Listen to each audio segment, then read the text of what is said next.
Salut tout le monde, on se retrouve dans cette vidéo pour parler des observations qu'on a faites au Vietnam.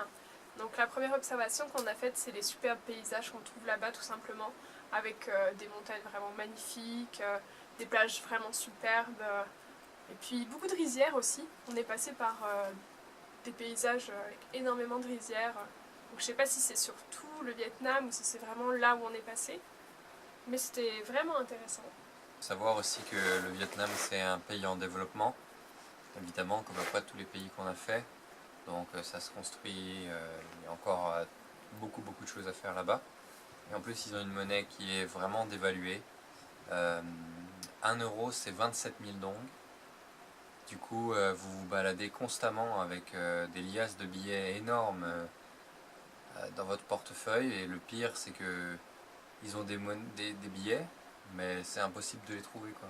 Les billets de 200, 500, ça se trouve il y a peut-être même des billets de 100, sont plus qu'introuvables, ils les utilisent pas et ils leur servent à rien.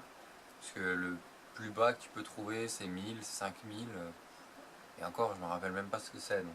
Puis quand ils ont des 5000, ils essayent de les refiler aux touristes parce que c'est chiant, c'est de la petite monnaie quoi. Là-bas sinon la nourriture elle est basique.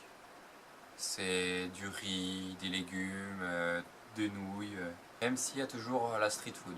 La street food est encore très présente. Après, ils ont des plats traditionnels, comme par exemple, ils ont la soupe, la pho. Ils ont des nems, qu'on trouve beaucoup là-bas et qui sont vraiment très cheap. Et ils ont aussi des banh mi. Des banh mi, c'est dévié du pain de mie en fait français, où c'est une sorte de sandwich avec plein de viande dedans, de la sauce. Enfin, un peu un mix. C'est assez sympa à tester. Et on a aussi remarqué que les Vietnamiens, ils grignotent toujours des graines, que ce soit au boulot ou chez eux. On ne sait pas ce que c'est exactement comme graines, mais on a vu plein qui faisaient ça. Sinon, pour rester dans ce qui est traditionnel, les Vietnamiens, ils ont un chapeau traditionnel que vous connaissez sûrement. C'est le chapeau qui est en pointe, en fait, en paille. Bah, il vient de là-bas. D'ailleurs, ces Vietnamiens parlent peu anglais, mais c'est toujours bien mieux que les Thaïlandais. En revanche, vous pouvez trouver pas mal de Vietnamiens qui parlent français, notamment dans les lieux touristiques. Donc c'est encore, on voit encore l'influence de la présence de la France dans ces pays il y a de ça quelques années, encore fortement présent. Et ces gens sont très gentils, évidemment, très accueillants, avenants, encore une fois dans la mentalité asiatique générale. Sinon, il y a un truc assez incroyable que je trouve, c'est que les Vietnamiens adorent le karaoké. On peut trouver des karaokés qui sont aussi grands que des hôtels en fait, c'est assez incroyable. Je trouve ça assez rigolo parce qu'on n'a pas du tout vu de karaoké dans les autres pays avant. Donc on pense qu'il y a vraiment une influence du Japon sur le Vietnam, parce qu'ils ont par exemple des idoles, ils ont beaucoup de mangas, ils ont même des mangas vietnamiens, ce qui est assez incroyable parce qu'on a très peu vu de mangas en fait dans les autres pays avant.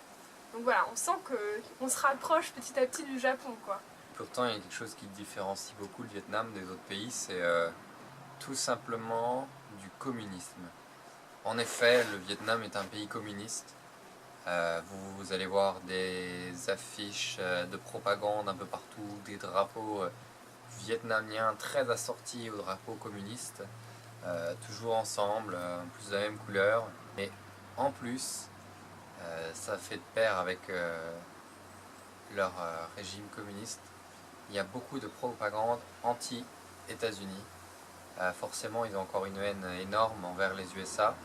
Vous allez beaucoup avoir des affiches ou des mots comme quoi ils leur ont fait du mal, beaucoup de tort, et qu'il ne faut pas prendre de produits américains, il ne faut pas les aider. Donc oui, ici on est encore très attachés et attaqués par ce que les États-Unis ont fait là-bas. Un truc qui a absolument rien à voir mais qui est vachement présent au Vietnam, c'est les scooters. En fait, on trouve des scooters absolument partout là-bas, c'est vraiment hyper impressionnant, et plus que dans tous les autres pays où on a été avant. On en trouve autant dans les petits villages où on peut faire le tour du village en 20 minutes, ils ont quand même des scooters, et on peut aussi en trouver énormément en ville. Il y a des fois, ça fait carrément des vagues de scooters quoi, lorsqu'il y a des feux. Hop, feu vert, allez hop, une grosse vague de scooters. En plus, dans les villes, et même aussi dans les villages, les trottoirs, ils sont aménagés pour les scooters. Donc ça veut dire que ça fait comme des bateaux en fait. C'est fait pour que le scooter monte sur le trottoir pour se garer dessus. Donc évidemment à Hanoï, il y avait carrément des trottoirs où les piétons sont obligés de marcher sur la route parce qu'il n'y a que des trottoirs garés tout le long, quoi. Ça me fait penser qu'également il y a beaucoup de magasins, comme au Népal, au Vietnam, beaucoup de magasins dans les rues, de petits shops chez l'habitant. Pas, pas de centre commercial en fait, pas de grand centre commercial. Deux, trois petits magasins qui vendent un peu de tout, mais c'est pas grand chose et ça fait vraiment penser au Népal. Mais à Hanoï, la capitale, on a vu quelque chose qui nous faisait penser à l'Inde aussi. C'est leurs rues à thème. Des rues remplies, donc la rue de la bijouterie, la rue des vêtements, la rue des chaussures, la rue des montres, enfin des rues très étroites, remplies de scooters d'un côté et avec à thème. Ça faisait carrément Inde, mais à la sauce Vietnam avec leur street food en plus. C'était vraiment très sympathique. Du coup, pour conclure ce qu'on a observé et pensé du Vietnam, c'était très agréable. Un peu surprenant au début parce que l'image qu'on s'en fait est un peu erronée. C'est un pays qui se remet de ses blessures petit à petit, qui sont encore très très présentes. Et je pense que c'est pour ça qu'ils se sont orientés énormément sur le communisme. Ils suivent un peu le modèle japonais, le modèle russe. Mais ils parlent français, ils essayent de s'ouvrir un peu sur le monde, de parler un peu anglais. Et ils sont très gentils, c'est très très peu cher. Encore une fois, c'est vraiment très très cheap là-bas. Mais ça a été agréable, de bons souvenirs, des paysages magnifiques. Encore un pays qu'on recommande vivement. Si on peut parler d'un coup de cœur qu'on a eu, nous ce serait Tam Coc. C'est juste à côté de Ninh Binh. Et c'est simple, on y est resté plus d'une semaine. Je sais plus exactement combien de temps. Parce que c'était juste superbe, quoi. Les paysages étaient sublimes, c'était calme, enfin vraiment. Ça faisait le petit village avec une partie très touristique, mais aussi une partie très réaliste, quoi. C'était encore le Vietnam, si on veut. Pas comme les grandes villes qui sont très dénaturées. On trouvait des choses vraiment très très intéressantes. Du coup, prenez soin de vous et à la prochaine.